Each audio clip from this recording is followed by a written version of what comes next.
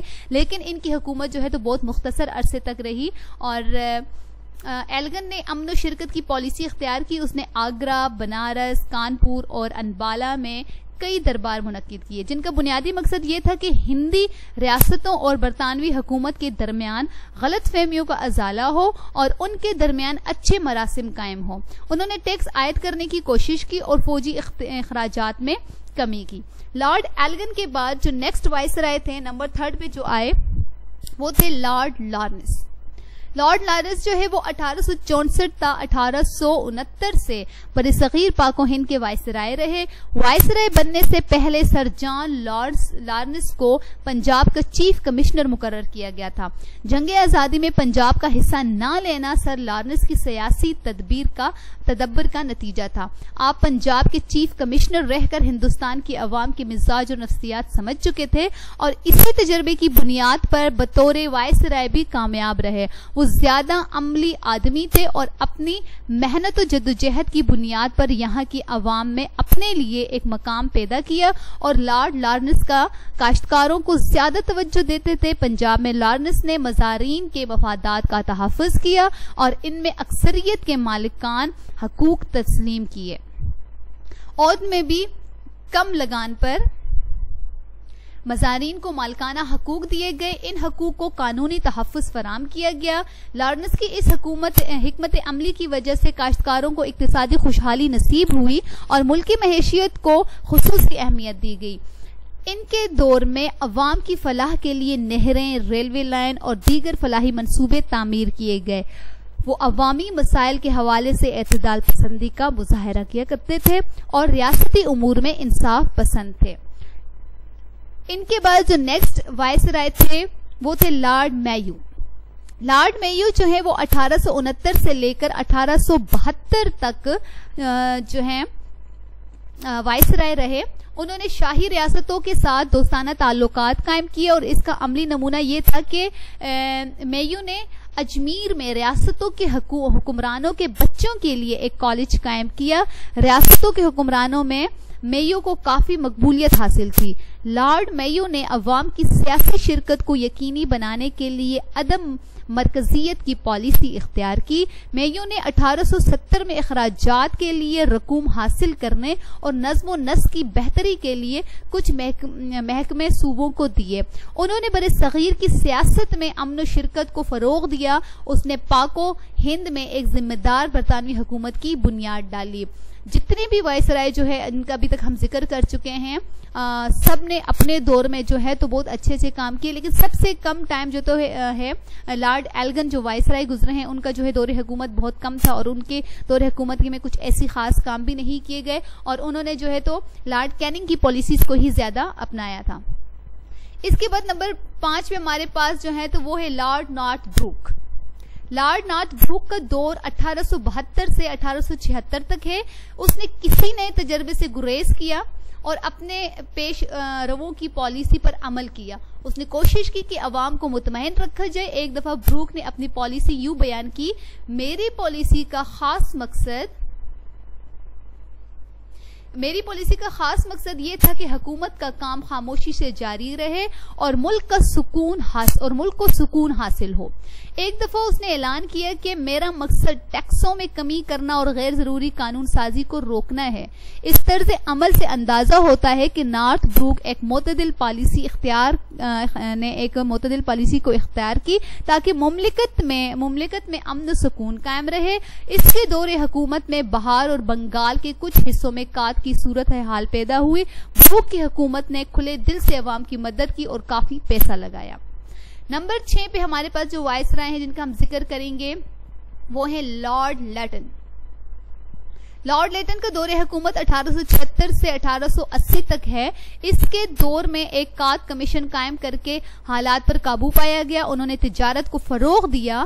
Lord لیٹن نے اپنے دور حکومت میں لارڈ میو کی پالیسی پر عمل کرتے ہوئے صوبوں کو کچھ اور محکمے دیے۔